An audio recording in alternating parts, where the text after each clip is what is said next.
Hi friends, welcome to Indhu's kitchen. இன்றைக்கி நம்மளோட கிச்சனில் இட்லி, தோசை, பூரி, சப்பாத்தியோடு தொட்டு சாப்பிட்ற மாதிரி ஒரு டிஃப்ரெண்ட்டான டேஸ்டான சைட் டிஷ் எப்படி செய்கிறதுன்னு பார்க்கலாம். இதை செய்கிறதுக்கு நான் இன்றைக்கி மெஷரிங் கப்பில் அரை கப் அளவு கடலைப்பருப்பை தண்ணியில் 2 முறை நல்லா கழுவிட்டு அரை மணி நேரம் முன்னாடியே ஊற வச்சுருக்கேன். பருப்பை கொஞ்சம் நேரம் ஊற வச்சுட்டு அதுக்கப்புறமா செஞ்சோன்னா சீக்கிரமே வெந்துடும். இப்போ நம்ம ஊற வச்சுருக்கிற கடலைப்பருப்பை மட்டும் ஒரு குக்கருக்கு மாற்றிக்கலாம்.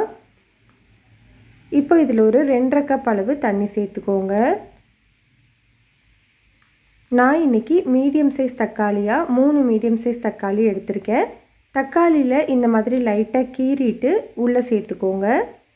கொஞ்சம் பெரிய சைஸ் தக்காளியாக இருந்ததுன்னா 2 மட்டும் சேர்த்துக்கோங்க. காரத்துக்கு 3 பச்சை மிளகாய் சேர்த்துருக்கேன். கீரைலாம் இல்லை, அப்படியே தான் சேர்த்துக்கிறேன். இப்போது இதுக்கு தேவையான அளவு உப்பு, 1 டீஸ்பூன் அளவு கல்லுப்பு சேர்த்துட்டு ப்ரெஷர் குக்கரில் மீடியம் ஹீட்டில் 2 விசில் மட்டும் வச்சு எடுத்துக்கோங்க. அதிகமாக விசில் விட்டுறக்கூடாது, அப்புறம் பருப்பு நம்மளுக்கு குழஞ்சி போயிடும். இப்போது இது ரெடி ஆகட்டும். அதுக்குள்ளே நம்ம ஒரு கடாயில் 2 டேபிள் ஸ்பூன் அளவு எண்ணெய் சேர்த்து சூடுபடுத்திக்கலாம். எண்ணெய் நல்லா சூடானதுக்கப்புறமா இதில் 2 பெரிய வெங்காயத்தை நீளமாக கட் பண்ணிவிட்டு சேர்த்துக்கோங்க. ஸ்டவ்வை மீடியம் ஹீட்டில் வச்சுட்டு இந்த வெங்காயம் நல்ல கோல்டன் ப்ரௌன் கலர் வர வரைக்கும் வதக்கிக்கோங்க. ஸ்டவ்வை மிதமான தீயிலே வச்சு வதக்கிக்கோங்க. பாருங்கள், இந்த அளவுக்கு நல்ல கோல்டன் ப்ரௌன் கலரில் வந்திருக்கணும். இந்த டைமில் ஸ்டவ் ஆஃப் பண்ணிவிட்டு நம்ம வதக்கி வச்சுருக்க வெங்காயத்தை மட்டும் தனியாக எடுத்து ஒரு பிளேட்டுக்கு மாற்றிக்கோங்க. இது ஆறட்டும். இப்போது 2 விசிலுக்கு அப்புறமா ப்ரெஷர் எல்லாமே தன்னால் அடங்கினதுக்கப்புறம் ஓப்பன் பண்ணி வச்சுருக்கேன். பாருங்கள், பருப்பு நம்மளுக்கு ஷேப் மாறி இருக்கக்கூடாது, ஆனால் நல்லா வெந்திருக்கணும். இந்த மாதிரி இருக்கணும். 2 விசில் வச்சிங்கன்னா ரொம்பவே கரெக்டாக இருக்கும்.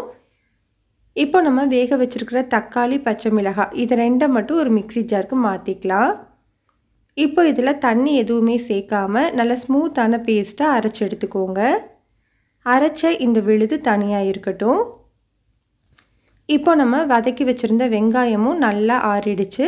அதையும் ஒரு மிக்ஸி ஜாரில் மாற்றிட்டு கொஞ்சமாக தண்ணி ஊற்றி நல்லா ஸ்மூத்தான பேஸ்ட்டை அரைச்சி எடுத்துக்கலாம். இப்போ நமக்கு வெங்காய விழுதும் ரெடியாக இருக்குது. இப்போது அதே கடாயில் அதே எண்ணெயோட ஒரு 1 டீஸ்பூன் அளவு மட்டும் எண்ணெய் சேர்த்துக்கிறேன். எண்ணெய் சூடானதுக்கப்புறமா இதில் ஒரு பிரியாணி இலை, ஒரு சின்ன சைஸ் பட்டை, அரை டீஸ்பூன் அளவு சோம்பு சேர்த்து தாளிச்சிக்கலாம். இப்போ இதில் நம்ம ரெடி பண்ணி வச்சுருந்த வெங்காய விழுதை சேர்த்துக்கோங்க. வெங்காயம் ஏற்கனவே நல்லா வதங்கினதுனால நம்ம ஒரு 1 நிமிஷம் மட்டும் இந்த எண்ணெயில் வதக்கி விட்டுக்கலாம். இப்போ இதில் 1 டீஸ்பூன் அளவு இஞ்சி பூண்டு பேஸ்ட்டு சேர்த்துக்கோங்க. இஞ்சி பூண்டோட பச்சை வாசனை போகிற வரைக்கும் நல்லா வதக்கி விட்டுக்கலாம். இப்போ நமக்கு இஞ்சி பூண்டோட பச்சை வாசனை எல்லாமே நல்லா போயிடுச்சு. இந்த டைமில் நம்ம அரைச்சி வச்சுருக்கிற அந்த தக்காளி விழுதை சேர்த்துக்கோங்க. தக்காளியோட பச்சை வாசனை போகிற வரைக்கும் நல்லா வதக்கி விட்டுக்கோங்க. இந்த எண்ணெயிலேயே ஒரு 3லேருந்து 4 நிமிஷத்துக்கு நல்லா வதக்கிக்கோங்க. தக்காளி நல்லா வதங்கி வந்ததுக்கப்புறமா இதில் ஒரு 1/4 டீஸ்பூன் அளவு மஞ்சள் தூள்,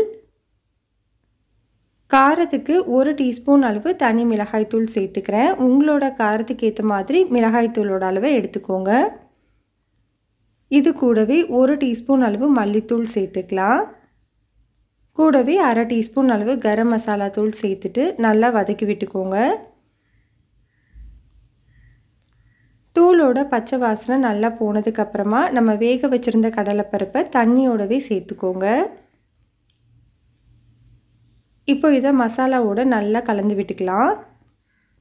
நம்ம கடலைப்பருப்பு வேக வைக்கும் போதே நம்ம உப்பு சேர்த்துருந்தோம். அதனால் இப்போ கிரேவியில் பத்தாததுக்கு மட்டும் ஒரு அரை டீஸ்பூன் அளவு கல்லுப்பு சேர்த்துக்கிறேன். உப்பு சேர்த்து நல்லா கலந்து விட்டுட்டு இதை ஒரு மூடி போட்டு ஸ்டவ்வை மீடியம் ஹீட்லேயே வச்சுட்டு ஒரு 5 நிமிஷத்துக்கு கொதிக்க வச்சுக்கலாம். 5 நிமிஷத்துக்கு அப்புறமா பாருங்கள், நம்மளுக்கு சூப்பராக கிரேவி ரெடி ஆகிருக்கு. இந்த டைமில் கொஞ்சமாக கறிவேப்பிலை, கொத்தமல்லி சேர்த்துட்டு நல்லா கலந்துட்டு ஸ்டவ் ஆஃப் பண்ணிக்கலாம். நான் இன்றைக்கி இதை சப்பாத்தி கூட சர்வ் பண்ணுறதுனால கொஞ்சம் இந்த கிரேவியை கெட்டியாக வச்சுருக்கேன். நீங்கள் இட்லி, தோசைக்கு செய்கிறது மாதிரி இருந்ததுன்னா கொஞ்சம் தண்ணியாக செஞ்சுக்கோங்க. ரொம்ப டேஸ்ட்டாக இருக்கும். கண்டிப்பாக இந்த ரெசிபியை நீங்கள் ட்ரை பண்ணி பாருங்கள். இந்த ரெசிபி உங்களுக்கு பிடிச்சிருந்ததுன்னா லைக் பண்ணுங்கள், ஷேர் பண்ணுங்கள், கமெண்ட் பண்ணுங்கள். மறக்காமல் இந்துஸ் கிச்சனை சப்ஸ்கிரைப் பண்ணிவிட்டு கூடவே பெல் பட்டனையும் கிளிக் பண்ணி ஆளுங்கிற பட்டனையும் கிளிக் பண்ணிக்கோங்க.